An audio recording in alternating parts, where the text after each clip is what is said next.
Mère, chante-moi une chanson qui soulagera ma peine, reconstitue mes os brisés, fais que j'éprouve à nouveau le sentiment d'être entière.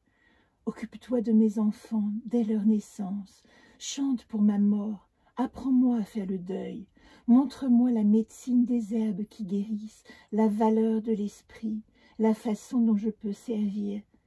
Mère, soigne mon cœur pour que je puisse voir les dons que tu me fais et qui peuvent vivre à travers moi. Voilà, mes chers, la magnifique prière à la 8e gardienne, la guérisseuse.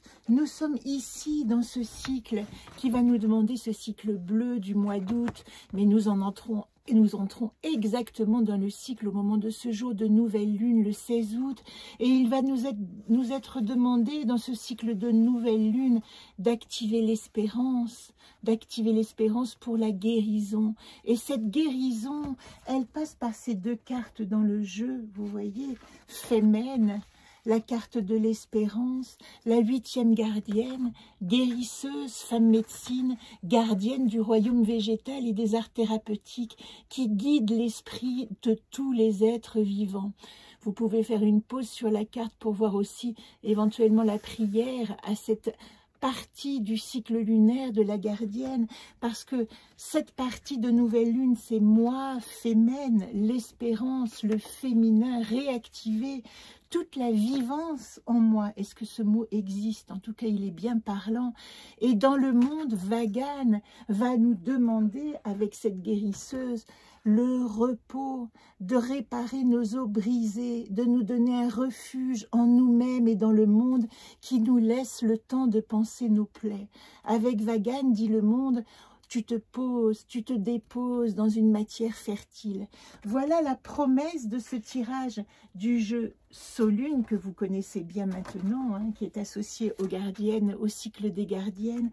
Et aujourd'hui, je vous ai déjà parlé de ce cycle lunaire très particulier, parce qu'il y a cette explosion de ce Uranus en taureau qui fait un carré exact à la Lune, au soleil et à la lune noire en lion. Donc oui, attendez-vous à des fractures, à des événements soudains, à des événements abrupts et préparez-vous dans une tranquillité. En fin de compte, tous ces mondes symboliques, ils nous permettent simplement de nous préparer à ce qui arrive. Il n'y a pas de quoi s'inquiéter. Il y a beaucoup d'alarmistes. Bon, vous savez que j'écoute énormément les astrologues via YouTube pour essayer de me faire une idée, d'essayer de comprendre de quelle énergie on parle, et évidemment que leur précision, on va dire beaucoup plus professionnelle, m'aide beaucoup à comprendre cette carte du ciel. Mais il y a aussi évidemment beaucoup d'astrologues qui ne voient que la dimension difficile, terrible et l'épreuve à traverser.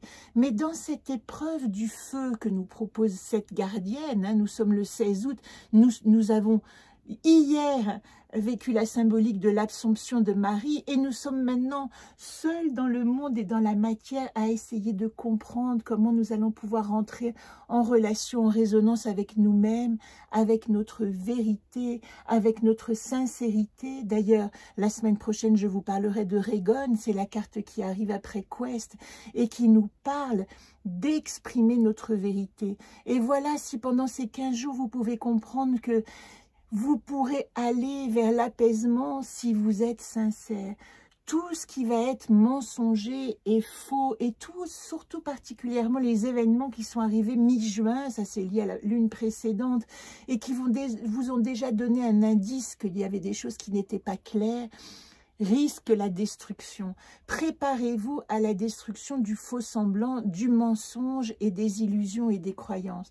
D'autant plus, et je m'arrêterai là après pour les précisions symboliques, que nous avons un Mercure qui va devenir rétrograde aussi et qui va nous demander, vous savez que cette planète Mercure de l'intellect, de l'esprit, elle nous demande de réfléchir. Plus Vénus en Vierge, rétrograde aussi, qui nous a demandé de regarder la manière dont on traitait notre plan affectif, eh bien, c'est vraiment le temps de rester en observation, ne réagissez pas, ne surréagissez pas. Et tout de suite, je vous renvoie à la vidéo du début de semaine qui va tout vous expliquer sur ce livre de Jamie Sams dont je vous ai lu La prière à la gardienne et que je vais m'empresser de relire aujourd'hui car je lis à chaque lune nouvelle et pleine, je relis l'histoire quoi qu'il arrive. Et ici, je vais proposer le tirage qui est associé aux anacartes et qui nous parle de cette gardienne, de restaurer l'espérance et ici dans le calme et dans le repos de la guérison, de la convalescence. Première carte, suis-je? Encore une fois, l'individuation du lion nous demande d'être dans notre identité personnelle. En ce moment, nous sommes encore dans le signe du lion qui nous demande d'être notre propre soleil. Ne pas chercher à l'extérieur qui va nous faire briller, mais essayer de rallumer à l'intérieur ce feu ardent de l'espérance, de la foi qui va nous donner notre identité vivante, vivace, notre envie de vivre, notre désir de vivre. Je parlais certainement la semaine dernière de cet égoïsme positif. Oui, moi d'abord, mais parce que quand j'ai compris que je m'honore, eh bien une fois que je me suis honorée, je n'ai qu'une envie, c'est d'honorer le monde qui m'entoure et d'être en gratitude avec ce qui se passe. C'est pas que je deviens plus égoïste pour m'approprier des choses, c'est que tout à coup, je m'aime assez pour avoir envie de partager cette générosité. Et ça, c'est le côté magnifique du lion qu'on peut simplement exalter encore dans ces derniers jours du signe du lion, avant l'humilité de la Vierge. Et regardez, l'exalter dans la matière, cet égoïsme positif, il passe par la réalité. Si nous avons cet Uranus en taureau qui fait carré, c'est qu'il est en train de nous dire « Je vais faire exploser toute la matière qui n'est pas bonne pour toi. » Et on peut prendre cette dimension symbolique astrologique de ces carrés très puissants. Hein.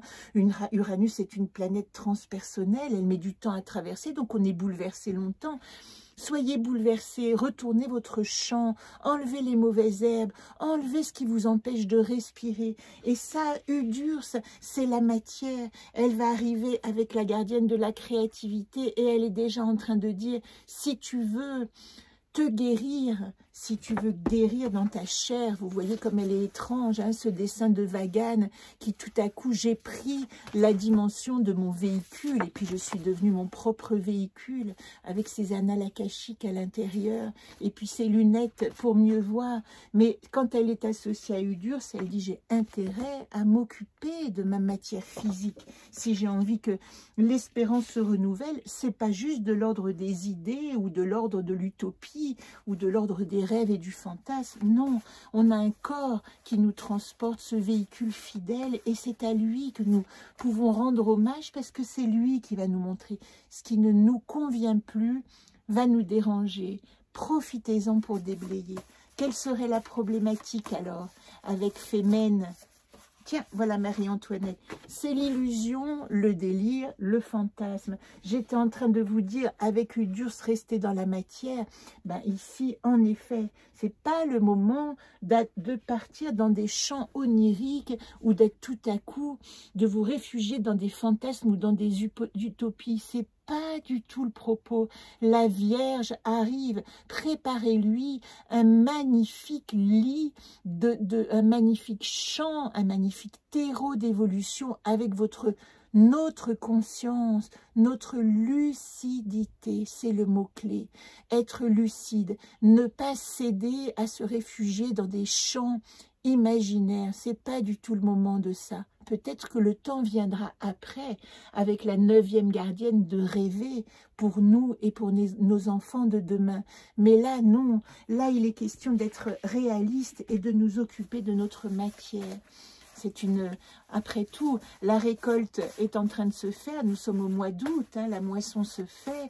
Allons vérifier que nos champs sont viables pour les prochaines moissons, ou les prochaines plantations, plus exactement. Et vous voyez, ça se traduit simplement par cette carte en vérité qui arrive en solution, qui nous dit « Voyat, suivre son chemin de vérité ».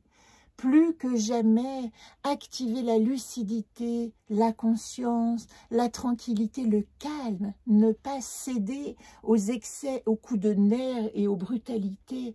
Restez serein, soyez comme Marie, laissez-vous enlever l'Assomption, enlever vers des dimensions qui vont vous élever. Voilà le tirage du jour, je m'arrête là, je voulais faire court et je vous donne rendez-vous lundi prochain, puisque lundi prochain, nous avons rendez-vous avec Régone, la carte de l'expression juste. Je vous embrasse bien tendrement, très belle nouvelle lune à vous.